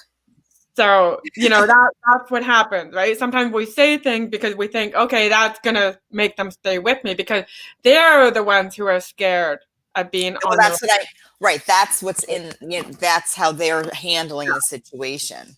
That was a brilliant advice, because it's true. I mean, well, if they're too scared to go, then they'll have to stay. Well, that's not a very good approach. Right. So I'm gonna go deep with you guys. I'd love to get your take on this. And at least this is more driven by something that you mentioned, and it triggered this idea to ask you about, because somebody sent me a message yesterday while we were on, asking a similar question to this, but they just sent it privately. I don't know if they didn't want to pose it publicly. I don't know. But the question was, I'll paraphrase it based on what you said earlier when you and Kelly were talking, and I was off air, about with the world, for example. Like, I'll use the example you used about how we're in a world today where people have been complaining that school wasn't caught up with technology, and more people want to work from home or whatever, and the universe said, here you go. And what they asked, it was more related to praying, two different people praying. But what they asked, I'll paraphrase it now to ask this question, because it made me think of this. The question becomes, for us to believe that, because I think it's more of a thing of do they believe that or not, is how does the universe decide who it's listening to if two separate voices are actually yearning for the same thing? Like, how do we know what the percentages are of more people want this so the universe delivers it? They were asking if two people are praying for the exact opposite thing and they're both interacting with each other and they both believe in God equally or believe in the universe equally or higher power, and people say, well, that's because you prayed, but what about the other person that prayed equally against that? Like, in other words, they're saying, how do I believe that whenever both, we could have a situation where both. If there's two different sides to the same story. Like, theoretically, the higher power shouldn't say, I like you at least more than Corey. If we're believing they judge everything equally. Right. So that was something that person asked me. They didn't ask me about this. I'm posing it like this. They asked me about what if two people are praying for the exact opposite things and everything else is 100% equal, because that has to happen every now and then. Anyway, it's more of a question. We don't know the real answer to this. It's interesting. So my response would be is that question is coming from a very two-dimensional perspective. And when we're operating from a universal vibrational prayer perspective, it's way bigger and more abundant than that. Like, we have this idea that there's only so much money, and if somebody makes this much, then there's only this much left for the rest. But that's not really how it works. Like, there's infinite intelligence, there's infinite abundance, there's unconditional infinite love. We don't just have enough love for one person. We can love a shit ton of people just as much, and it doesn't take away the love we have for the person that we're loving. So the question's coming from a perspective that's kind of, I don't want to be mean, but it's a limited thinking perspective. Right? Because it's not like the one God, we have one God, really? Really? Come on. I mean, we might call this entity, this infinite intelligence, this ability to tap into like the magical place of whatever you want, right? If you're tapped in, but there's not just one God for one person. Like, we're all living our own realities. I mean, even the three of us here, we're having a conversation. We're together, we're connected, but our perceptions are three-way difference, right? So our realities are totally different. So when I'm praying or intending, right, or connecting with what I want, my reality is going to turn into that. So all these realities are happening, and I don't want to get into the quantum physics of it and all of that, because I wouldn't be able to really back it from a scientific standpoint. But do you get what I'm saying? It's bigger than that. Oh, I totally do. And again, they only asked me a small question, and I'm answering it in a big way, but that small question is coming from a small place, but the universe or the big something or this law of nature. Look at nature. Well, how it operates without, here's the backup question. Input, really. Well, here's the backup question to that, and I don't know, but I feel like the way the person was asking was more around the side of, just because you believe it doesn't mean it's true. That was kind of the part of the question. And they're absolutely right. No, but I mean, like, if we share a thought of here's what's happening when we're sharing it. The person said, what if two people are praying against each other at the same time? Is it not possible that even though you say this is what happens with confidence, it may not be what happens? That's just what you believe is happening. Right, and that's enough. But that was that actually is enough. If I believe it and my reality is showing me that, then somebody else doesn't have to believe it. And that's where we get into huge challenges. We get into a lot of challenges when we try to convert other people to think the way we do, because somehow the more people that believe the way I do, I can give myself permission to believe that it's really the truth. If you believe something, it doesn't matter if anyone else believes it. So true. Well, and you need a whole church of people to believe it for it to be true, then you might want to check in on your belief. True. Well, Kelly, I want to get your take on this too. Right. What did you say, Kel? Well, some people just want to be right. And so that's what they want, is to convince other people to believe them, because then it makes them look right. Well, and Kelly, I want to dive into it, get your thoughts on it as well. And there's a quote like that. Wait, Corey, who said this quote? Something about being right and being lonely. Well, I don't know, something like that. Right, or you're happy. Yeah, that's the one I know. Yeah.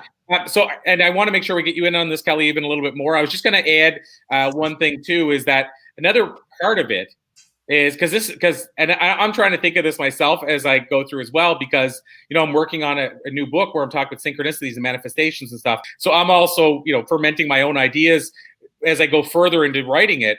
But the other side of it is they're looking at it, because the way they positioned it wasn't like almost like if I have the money, you can't. It was almost like, what if we both pray equally? What decides, obviously one person has to not get whatever the other person did. If they're both praying, it sounded like, for the same thing, and they're both in the same other's lives. For example, if one person's, I'll just use a weird example, but if one person's praying with all their might that this relationship's going to work, and the other person's praying with all their might that we can end this relationship, that as an example. But what I'm thinking is, what we're not seeing, as you talk about this, Elise, on a higher level, is the universe, or the higher powers, if with an S, are they know the chessboard, and know that the reason they're saying no to this person, I hate using the word no, but the reason they're not granting this one, if we look at it as a wish, and they are granting that one, is because they know that this is going to benefit both of them at the next move. So, for example, like Kelly, you said with your ex, you were trying to decide what to do, and in your hand, you're saying, should I move on? And maybe your ex is saying, I want her to stay here. But maybe the universe or higher power, whoever decides this, if anybody does, maybe they're saying Kelly needs to move on for him to move on. Like I'm going to serve them both with this one answer. Whereas if I serve his answer, I'm actually not serving Kelly's future answer. Does that make sense? Like, right. And sometimes they ask for, and a lot of times if somebody says, I want this person to stay, or I need to go, really, what is at the root of that? Both parties really want to feel better and feel complete, right? Like, if you break it down, we think we need things to happen in order to give ourselves permission to feel a certain way. We think that this needs to happen in order for us really to feel a certain way. Like anything that we do or achieve, or a relationship or money, we really believe somewhere that we're going to feel a certain way once it arises or happens. So if you break that question down, or the prayer down, like, I want her to stay and I want to go, why do you want her to stay? Right? And why do you want to go? Like, the layers are actually deeper. And I got to be honest, if I could break it down, people's desires in less than 5 fingers. We want to be connected. We want to feel loved. We want to know that we're enough, right? And so no matter what anyone wants to happen or think needs to happen, the bottom line is that what they really want is very similar to what we all want. Yeah, right. And the challenging part is they don't know it breaks down to those. Like, they're saying, well, exactly. So they think, well, it didn't happen my way. Well, maybe it really did. Yeah, and even if you go like, I want money so I have freedom, but if you go deeper into that layer, why do you want freedom? Like, it's probably, there's multiple layers. So you might want freedom because it gives you more time with your family, which makes you happy because, there could be 5 layers. It's always that way, Corey. You're totally got it. That's exactly it. So if you get to the, people will say, well, I want this. And I'm like, okay, well, how do you think you would feel once you have that? I think I would feel this way. Okay. So what if you could feel that way on your way towards getting that? Right. And then once you tap into how you want to feel, which is all in Think and Grow Rich anyway, right? Is that once you start to tap into and be able to evoke that, it shows up in like even quicker. Well, here's the classic answer to that is Think and Grow Rich on itself. That title, when people bought that book, what do they think they wanted? I want to be rich. And especially, and he was brilliant in this way, he put it right at the heat of the recession, or the depression, the Great Depression. So what did people think they wanted? I want money. It's going to fix all these things. But when you read the book, you realize, abundance. It's not about money at all. This book, the word rich is just basically, I see the word rich as like a lost leader in a grocery store. It's the 99-cent thing that pulls you in to buy everything else. The rich is what gets you to buy the book. And then you get the book and go, wow, I'm actually becoming an abundant and wealthy as a person. Holy crap, this isn't what I signed up for. Because I don't know Napoleon Hill. He probably meant, even with the word rich, to him, rich could be rich in character, rich in feelings, rich in everything, abundance. Exactly. Not just money, but he was smart enough to go, marketing wise, people need a book right now to tell them they're going to make money. And by the way, as a side note, they say that book has created more millionaires than any other book in history. Now, the takeaway from that to me is not it created more money, but hopefully those millionaires, if they read that book, they did it for the right reason. So think of all the other lives they impacted on their way there and when they got there. But Kelly, I know we're taking a lot of the time away from you to answer this question as well, but I'd love to get your take on this. We covered a big area here, so. No, I'm enjoying the conversation, and I love the deepness that we're going into. But you're right about the whole Think and Grow Rich thing. It's like this has been a great year for me. So it's been helping me to really reflect on what I want. And it's also helping me to get rid of some of the old mindsets that I had, and especially being a single mom. Like, I have to make my own money, right? And pretty soon my child support is going to end, and, and I'm going to have to make up that too. But so it's been interesting because this Christmas was awesome because I was able to give each one of my kids a really, amazing Christmas gift, a cash one that I've never, ever done ever in my life. Oh, congratulations. Yeah. So it was awesome. Right. And plus I went to Mexico and so it was good because every once in a while, like, sometimes want to fall back to that old mindset. And it's like, no, hold it. The money's flowing. The abundance is coming. The clients are coming. They're paying their bills. And all of these things are happening that are keeping me moving forward, which is awesome because we don't want to be in that lack mindset. We want to be in that abundance mindset. I love that, Kelly. And congratulations, Kelly. I think that's awesome. And thank you. I'm excited for you. Hey, by the way, we had a comment on here too. Somebody said, and there's a couple of words here I probably have to make guesses on, but in some things aren't mine to understand, believe what I believe and move on. But I think they're saying when we were talking about some of those areas, like especially when I was asking about what about this person prays, they're probably saying some things we aren't meant to understand. And I believe what I believe, and then I move on, which is to the point of what Elise said about it doesn't matter what anybody else believes, it's what you believe. But I want to tag on to what Kelly just said, because this is an important note as well. And it's funny, the difference. And Shelly, I mean, she knows by being in a relationship with me, I'm going to share stuff that I probably shouldn't. And I'm open to her sharing stuff and stuff we learn. I think she understands that by sharing the thing, people learn from it too. But here's a great example. I posted this more for her than me, but I bought Shelly a pair of shoes. I don't know if you guys saw my post. Yeah, I saw that on Facebook the other day. Great. Yeah, I bought her some Kat Von D shoes. So if you guys know Kat Von D, these are vegan shoes, no animals involved. Kat Von D is the one that ran the shop called, the TV show was LA Inc. And she had a reality show. And I saw that post. Yeah. Yeah. So she has a whole line of clothing that's all vegan, friendly and what have you. That wasn't the reason I bought it, but I'm just adding that in. But I bought the shoes and Shelly's like, you don't have to spend that much money on shoes for me. And, we talked about this because on her side, it's like, well, why is she saying that? Why doesn't she want me to spend? Like, you don't have to buy those shoes. Don't worry about it. And then and I only told her after, because she would have said, don't do that, is when they were on their way. I bought them from the US. I'm in Canada. So whatever I paid, add another 30%. But then on the way here, they charged almost as much as the shoes to get them through customs. No. Which I didn't know would happen until. And I got a message from UPS saying, pay this or don't get your shoes, basically. And so it's either I send them back and get the money back, the original money, or pay the difference. And if I would have told her, she would have said, oh my gosh, don't do that. That's too much money. But my whole thing is it's about abundance. It's not abundance. It's not about the shoes. It's about the fact that she deserves a pair of shoes that make her feel like that. And it could be $10 shoes. It's not about the money spent on it. It's about her saying to me, you don't have to spend that money on me for those shoes. And to me, it wasn't about the money. It's about showing her you matter this much. And I'm not saying that's right or wrong, whether a person believes that or not. But what I'm getting at is that, to get your point, Kelly, you deserve this. I deserve this. We deserve to be able to not think and have nots. And I'm not saying it like it's easier. We're in a tough time right now. And when I say about buying shoes and spending money on shoes, some people say, crap, that's too much money to spend on shoes.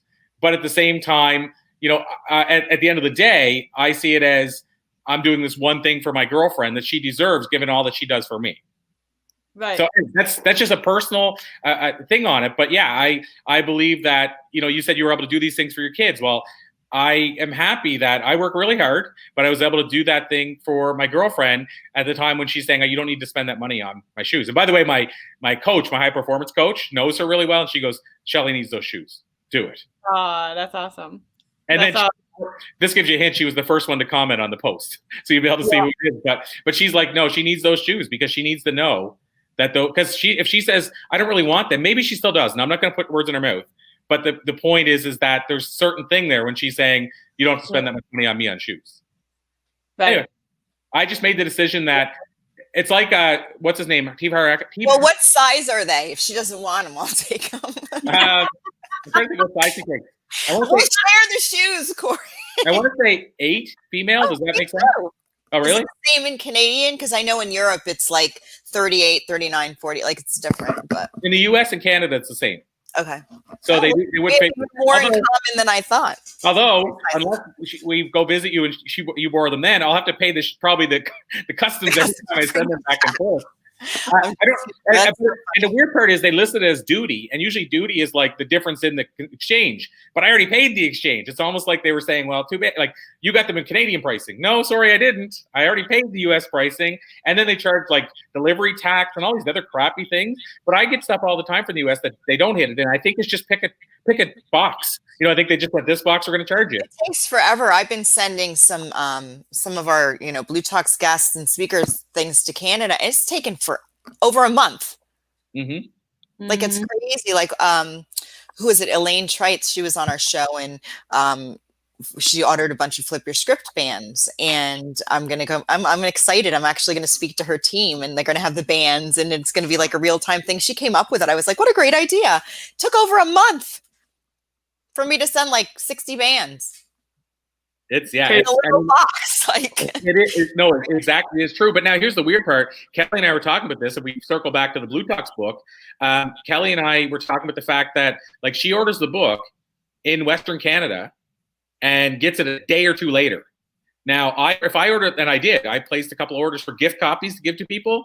And no, I didn't tell you this. I don't think either, Kelly. But my estimated arrival date from Amazon is, and this was like what, 5 days ago or 3 days ago or something. Estimated time arrival, I think, was between January 28th and February 14th. That might be a month. Ordering it from .ca, Canada, like Amazon.ca. So in Canada. Yeah, but here's the thing, Elise. Kelly's in Canada, and she gets it in 2 days. Like all people in Western Canada have already got their book, and the orders are only placed like 2 or 3 days ago. And they're coming from Canada. Yeah.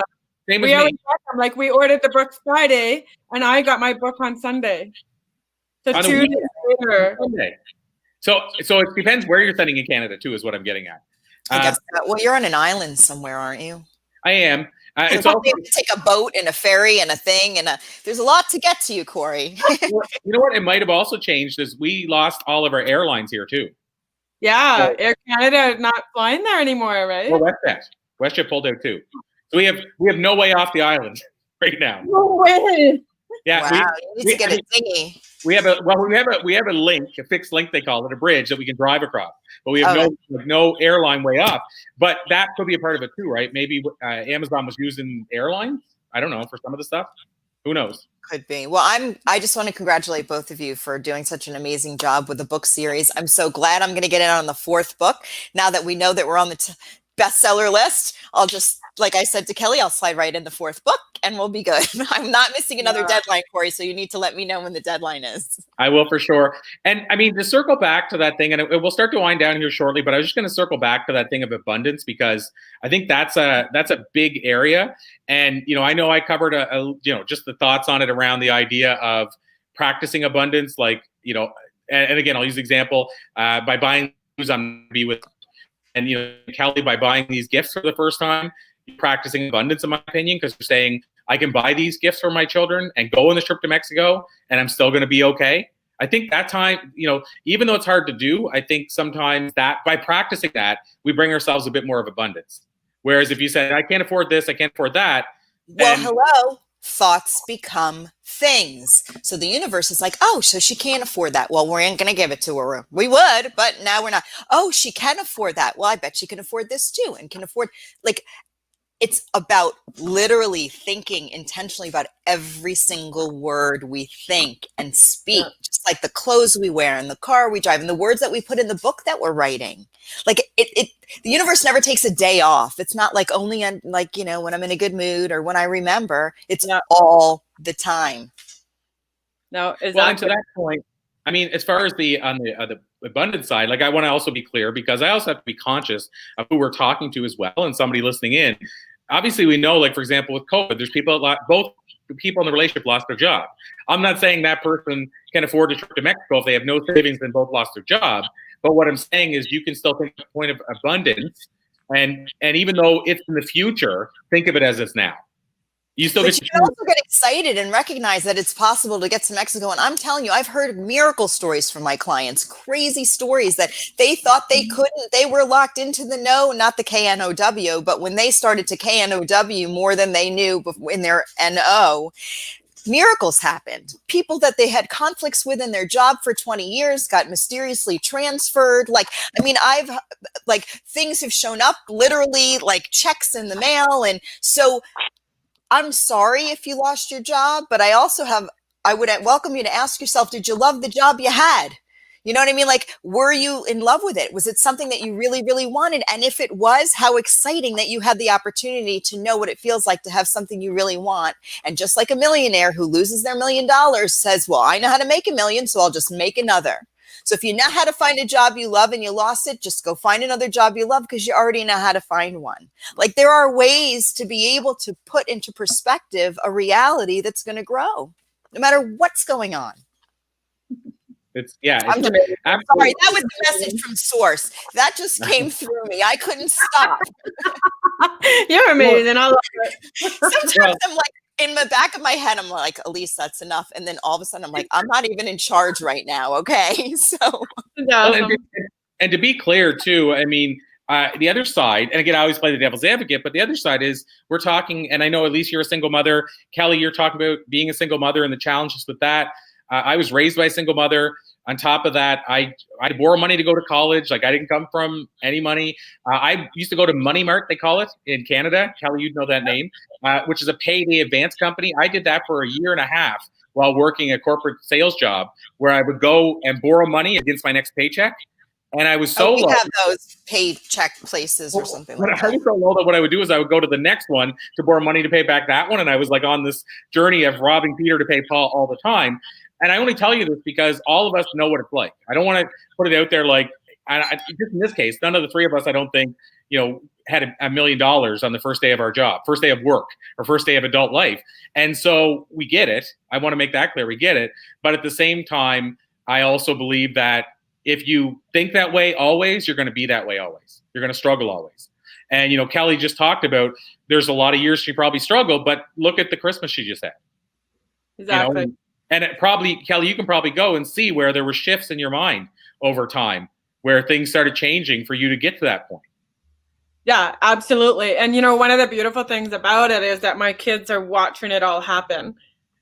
So my kids are seeing that, I'm creating things and making things happen, or I create something and it doesn't work. And then it's like, okay, well, that's not working. Let's do this instead. And so they're seeing how, some things work, some things don't, but we're just going to get through it. So it's beautiful watching that part of it. And that's, Corey, I think that's one of the reasons why I relate to your story, because you're raised by a single mom and I've got, a daughter and twin boys. And I'll never forget this story. One day I was driving Parker, my one twin, to school, and I was struggling. I call it bad mom syndrome because I was doing all kinds of traveling and, and I wasn't home for my kids as much. And so one day I was driving him to school and he says to me, Mom, some of my friends complain about their moms. And, I say, I can't relate. I love my mom. I'm so proud of her. That's like the best gift to hear, isn't it? It is. And this was like a couple of years ago when I really was struggling, right? And I was like, like how amazing is that my son is proud of me. I think it's awesome. I have a 26-year-old. He was born in Norway. I lived in Norway for 9 years. And at the age of 2.5 or 3, we came back to the States. That's a whole other story that could be discussed. Yeah. And that was a lot of intending and a lot of, you ever hear Not Without My Daughter? Remember that movie with Sally Field like a gazillion years ago? Well, it was like that, but it was Scandinavian, okay? And I had a son and not a daughter, but I made it back and it was all on the up and up, but I had to get creative. But it was, so I was a single mom and he never saw his dad. Like, I mean, I'm like literally a single mom, not like I had a weekend where he went to his dad or whatever. And for him, I project as a mom, like how he would feel not having a dad, right? Because how would I feel not having dad? I had my dad in my life. Well, he can't relate because he said to me, he goes, you were everything. I didn't need anything more. I'm glad I just had you. He's like, everything that I've ever needed or wanted, you've been able to provide for me. Now, I'm going to tell you something. I still don't have $1 million. I don't operate on a financial system. I don't operate with dead presidents on paper. My currency is intention. That's my currency, and it's abundant. If you have an intention, it will show up. Yeah. It might not always show up exactly the way. I have to get clearer. I'm like, I really didn't think of the detail of that intention. It showed up, but wait, I have to get clearer. And that's, since I was paralyzed, that was my commitment to myself, that it wasn't about spending this time making the money. And it took me a while too to realize I got exactly what I intended.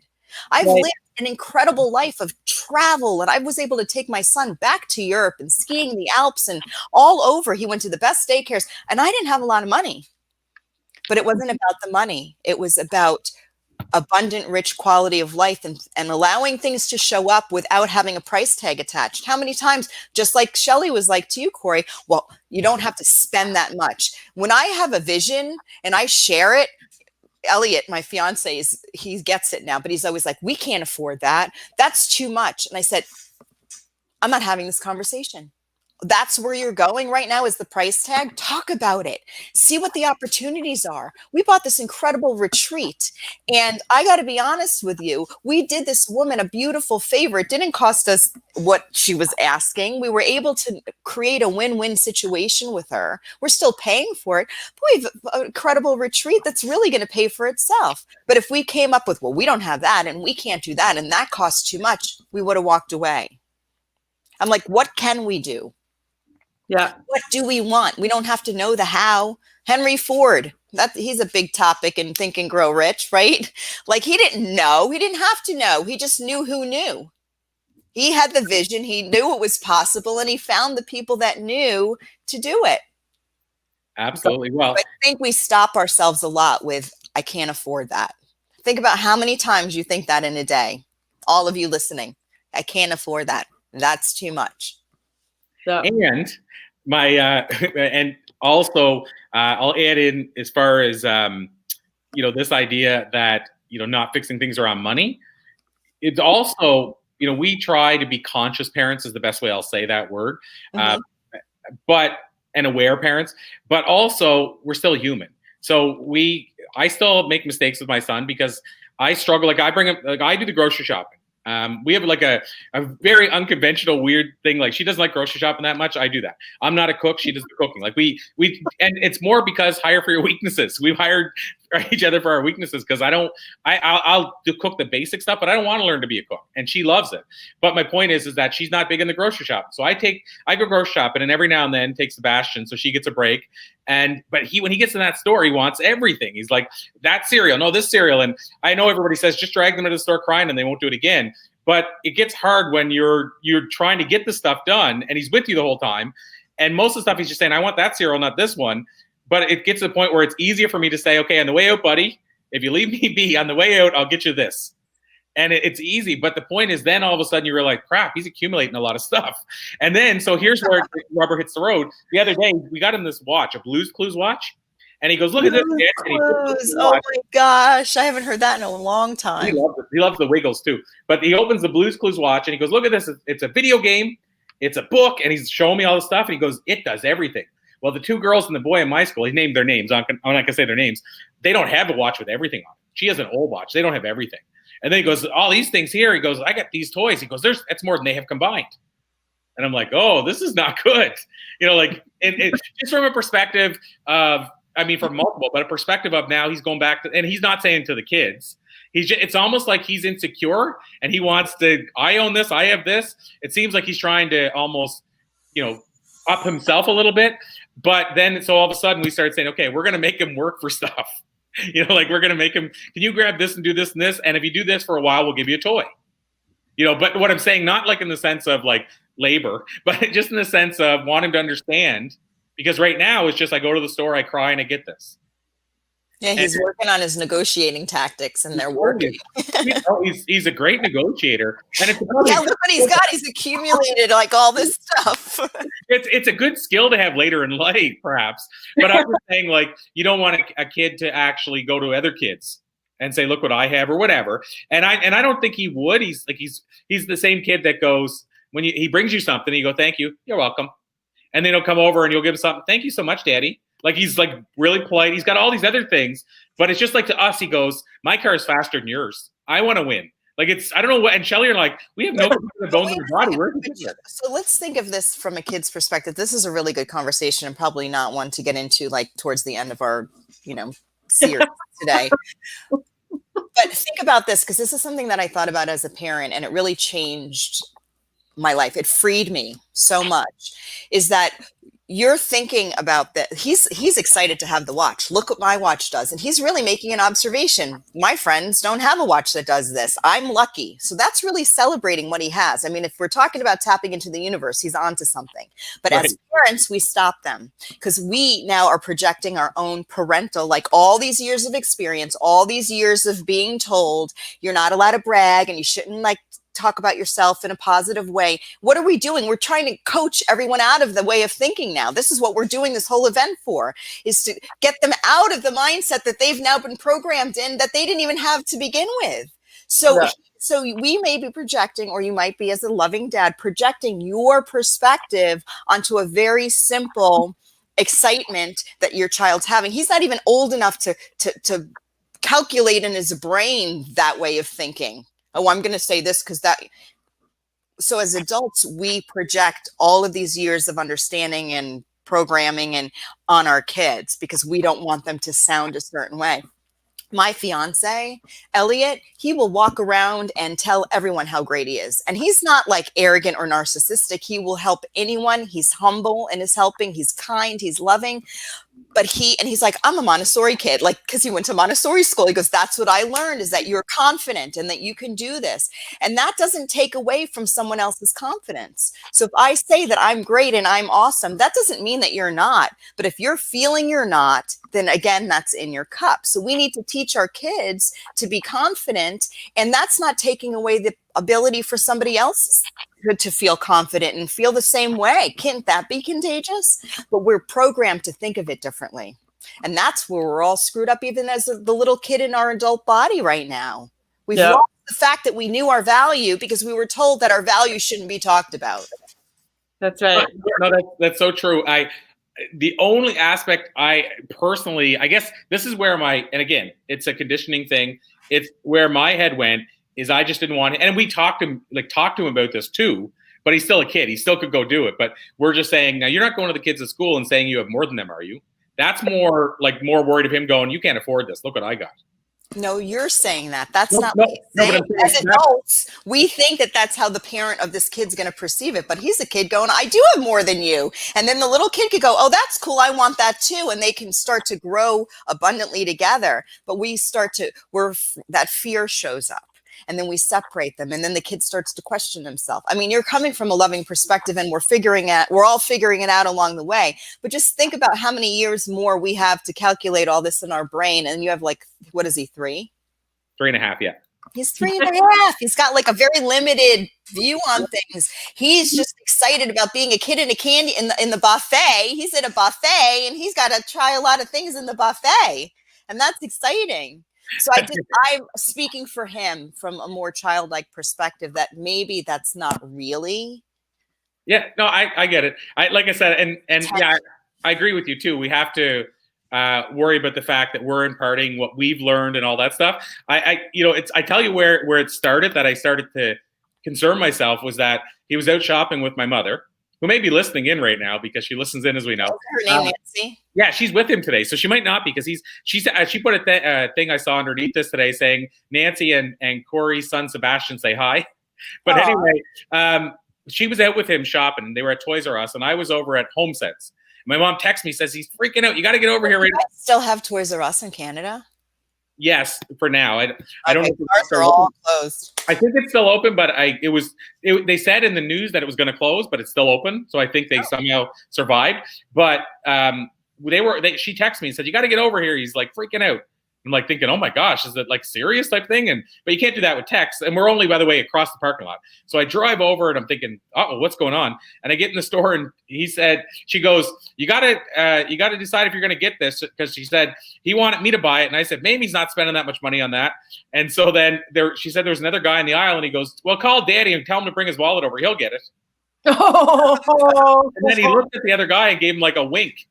There's a man, like an actual like 50-year-old man, gave him a wink, like Daddy will come over and get it. And so that's why that was what started me going, uh-oh, this is bad. Like, well, it's good to reevaluate, but I think just understanding that he's really just a kid excited about all these things that he's getting in this buffet of life that are available to him, like a Blue's Clues watch that does everything. I mean, for a 3.5-year-old, that's like he just won the lottery. For sure. And the best part is the Blue's Clues watch was very inexpensive. Like, we're not talking like, I think it was like $40 or something. I can't believe that Blue's Clues and the Wiggles are still like thriving. That's amazing. Oh, the Wiggles are 30 years. I think they just celebrated their anniversary. My son's 26, and I had to create a play space for kids for years, and Wiggles was like our thing. Anthony's still on the Wiggles. Oh, guys, I'll see you guys later. Oh, you gotta go, Kelly? Take care. Okay. Bye. Sorry for keeping you so long. Yeah, no problem. I know, we're like just having our daily conversation. I know. You. See you later. See you, Kelly. Bye. Thank you so much. Okay, we're gonna wrap up too, but I was just gonna say Anthony's still on the Wiggles, just so you know. Wow, that's amazing. Well, good for them. They really tapped into something. Yeah, they're all multi-millionaires now. Probably no surprise. And they were just having fun in their little red and green and blue suits or whatever they were wearing. Yeah, well, I didn't know that they were still like fully immersed in it, but I Googled it one day, and the 3 original Wiggles, besides Anthony, that aren't on the show, own percentages of the company. Like, they still own like 25%. So there's the ones that retired like 15 years ago are still getting revenue every year from the Wiggles. That's amazing. Crazy. I don't know how we got from you talking to Kelly about best-selling. I don't know. Total wraparound, but I love this stuff. I'm excited. Actually, Juju, you know, Juju, she's starting a weekly or a monthly, I think. It's called Rendezvous, and it's all about orgasmic conversations. So I'm excited. I'm going to be on next week. I think it's 1:30 in the afternoon Arizona time, so it's 3:30 Eastern and probably 4:30 Canadian. I don't know. I can't keep up. But so it's kind of like this, just having conversation. Like, I love it. Just and see where it goes, you know? Yeah, this was the most coffee shop style thing we've done on Flip Your Script, I think, since day one. So I mean, I kind of like it. Me too.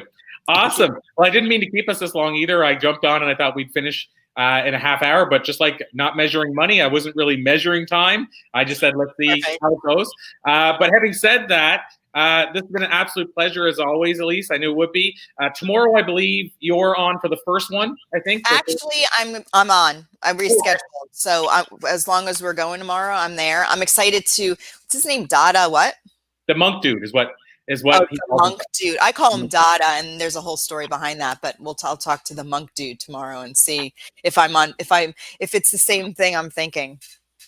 Well, it probably is, but we'll find out in real time. And we also have Scott McDermott on as well, who's a speaker. He actually commented here, so many nuggets of awesome. He was watching today. Speaker from Western Canada. A really amazing story. He owned a fitness center, a gym for years, and made the decision near the start of COVID to move on. And he's got a really cool story about why he decided to do that and why it was the right move for him. And it's not a triathlon; it's an Ultraman. Yeah, he's an Ultraman as well. Whatever. Yeah, he was actually on one of my Flip Your Script Fridays. He was great. I had a great conversation with him. His story is like fascinating. Yeah, so we got a monk dude or a dada on tomorrow, and then also an ultra marathon runner who owned a gym who's now transitioned into a speaker. So it's going to be an exciting day. It's dude day. It's dude day. Yeah, there you go. We can't say that very often, that it's mostly dudes on the show. It's dude day. I know. I don't mind being the token chick. You know, I'm good. I like that hashtag dude day. Dude day. You need to have some dude days. I love it. Well, this is, like I say, at least this is always a pleasure. Absolutely a pleasure. Thank you, everybody, for tuning in. Sorry I missed the first part, but I'm here now. I'll be here tomorrow, and we'll be back same time, same start time. Everything's the same. The Blue Talks books are still out there if you want to check them out. Any questions for me, let me know. Tomorrow, we're going to have a break in between Dada and Scott. And I plan today to do a little bit of an interview, but maybe tomorrow we'll do that, where we'll learn more about your work. I know we talked about it in the past, but we always have new people joining us. So let's introduce people to Elise in the middle tomorrow of the two dudes. Sounds good. I like it. I'll be the dude. Is that a dude sandwich? I'm not even going to go there. Let's not go there. Okay. That's not what I need. Yeah, we'll leave that off the table. All right. Well, have a great afternoon, everybody. Great evening. We'll see you tomorrow at noon Eastern. Absolutely. Thanks, everybody. I appreciate you. We'll talk tomorrow.